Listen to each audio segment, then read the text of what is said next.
Assalamualaikum warahmatullahi wabarakatuh.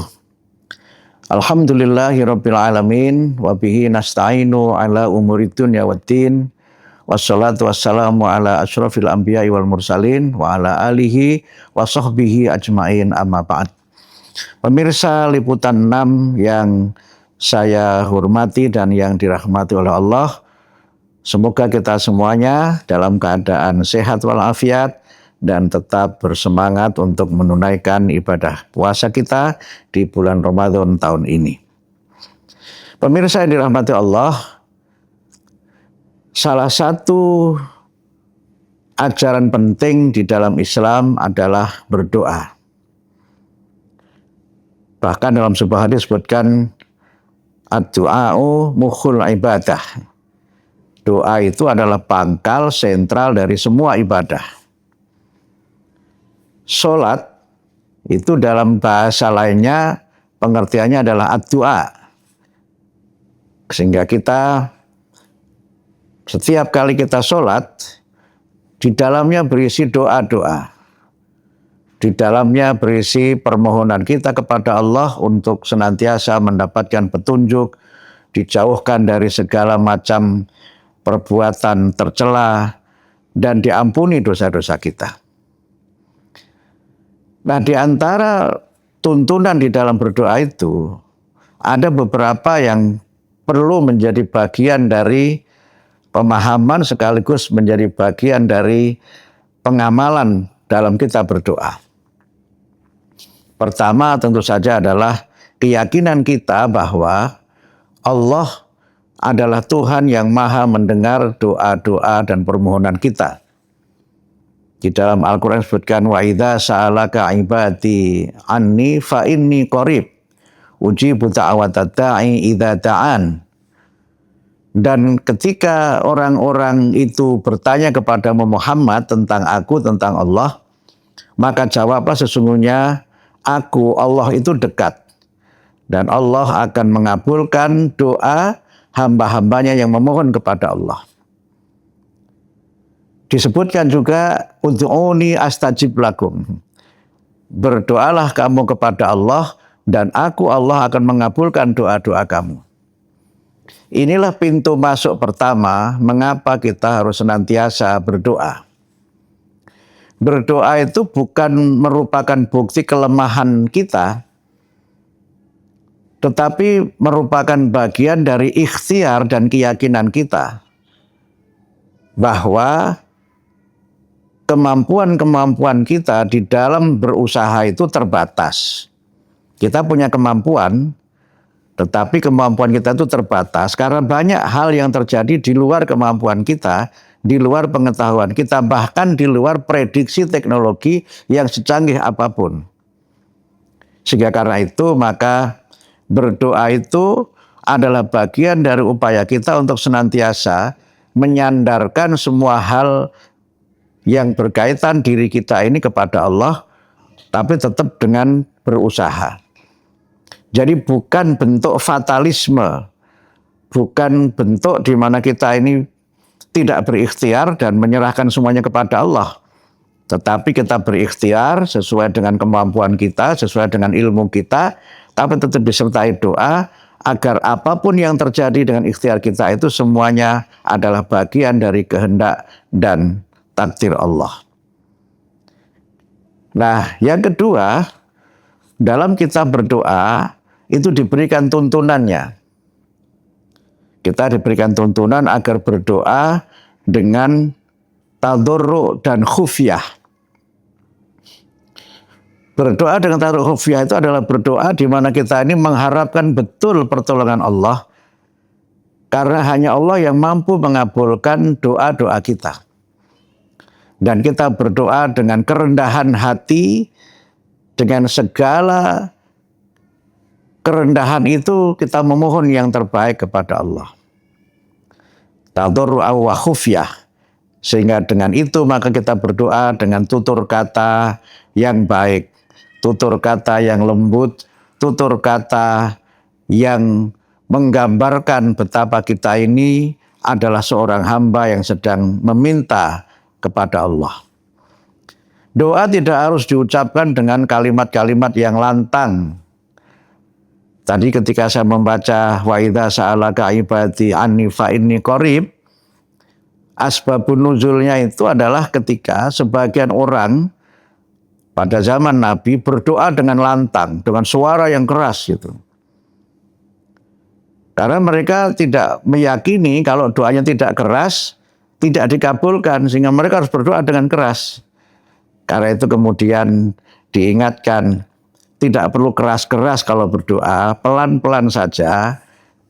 Karena Allah itu dekat, dan Allah itu mendengar yang kamu sampaikan, walaupun dengan bahasa yang lembut, bahkan mungkin dalam bahasa yang sangat lirih, bahkan dalam hati pun Allah mendengar. Nah, karena itu maka kita juga mendapatkan tuntunan wala tajhar bi sholatika wala tukhafid biha wabtaghi baina dzalika sabila itu.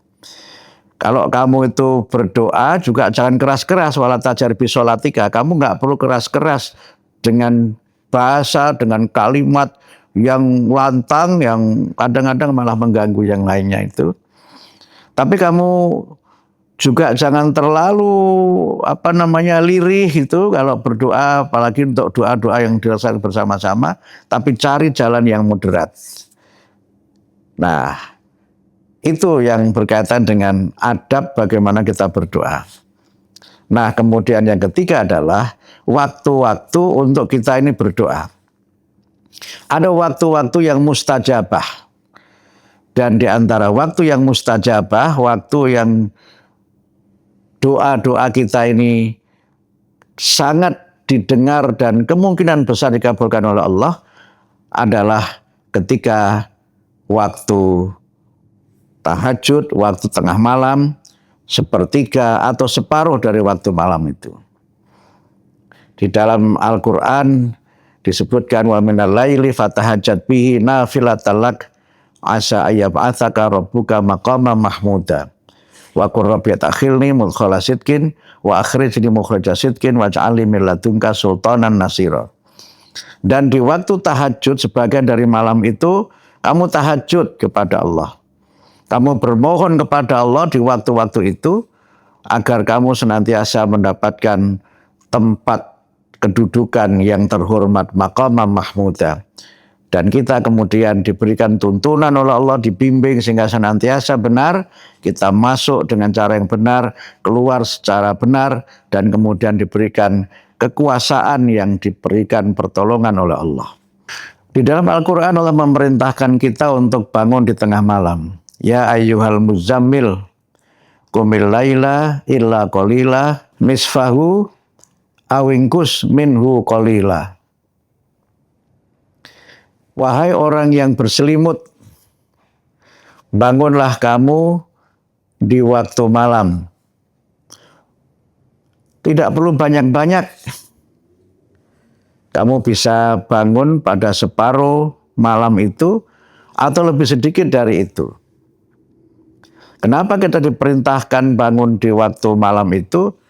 Karena itulah waktu-waktu yang doa-doa kita didengar oleh Allah. Waktu-waktu yang makbulah.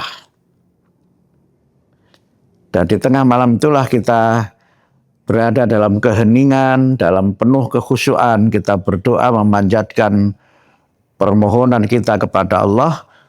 Dan Allah berjanji itulah waktu-waktu yang makbulah. Karena itu maka selama bulan Ramadan ini kita juga diberikan kesempatan oleh Allah untuk melaksanakan qiyamul lail, ya, ibadah-ibadah di waktu malam, dan juga melaksanakan ibadah-ibadah sunnah yang lain selain sholat tarawih, juga sholat sunnah tahajud, yang di situ kita bisa bertakarub kepada Allah. Keheningan malam itu adalah masa di mana kita dapat lebih khusyuk berdoa karena kita jauh dari berbagai macam hiruk pikuk dan kesibukan-kesibukan duniawi kita. Bangun di tengah malam itu tidak hanya memberikan kepada kita stamina spiritual, tapi ternyata juga menurut para ahli, bangun di tengah malam itu juga memiliki pengaruh yang besar terhadap kesehatan fisik kita, kesehatan jasmani kita. Dan ini pula yang kita lihat dalam berbagai macam kisah. Banyak penulis hebat, para ulama itu menulisnya di waktu-waktu malam itu. Menulisnya dari waktu tahajud, mereka mulai dengan melaksanakan sholat tahajud, terus kemudian mereka menulis sampai dengan waktu subuh. Kalau kita kemudian mengkaitkan dengan berbagai macam penelitian, ternyata banyak orang yang punya pikiran-pikiran yang jernih adalah mereka yang juga membiasakan diri bangun di tengah malam. Karena itu Kementerian Pendidikan Dasar dan Menengah dengan 7 kebiasaan Indonesia hebat itu dimulai dengan bangun pagi, itu bangun sebelum subuh. Bangun pada saat kita masih memiliki kesempatan yang luang untuk menyiapkan berbagai macam aktivitas dan kegiatan kita setelah kita melaksanakan sholat subuh dan berbagai aktivitas yang lainnya. Bangun di waktu tahajud itu memberikan kita kesiapan mental dan optimisme bahwa hari baru itu akan datang dan kita menatap hari baru itu dengan semangat baru dan dengan tekad baru bahwa hari esok harus lebih baik daripada hari ini dan hari kemarin. Itulah rahasianya mengapa kita diperintahkan untuk bangun di tengah malam dan berdoa, bermunajat kepada Allah dengan doa-doa yang khusyuk, dengan permintaan-permintaan agar kita diberikan kebaikan dalam kehidupan kita di dunia dan kehidupan kita di akhirat. Nasrun minallah wa fathun qarib wa basyiril mu'minin. Wassalamualaikum warahmatullahi wabarakatuh.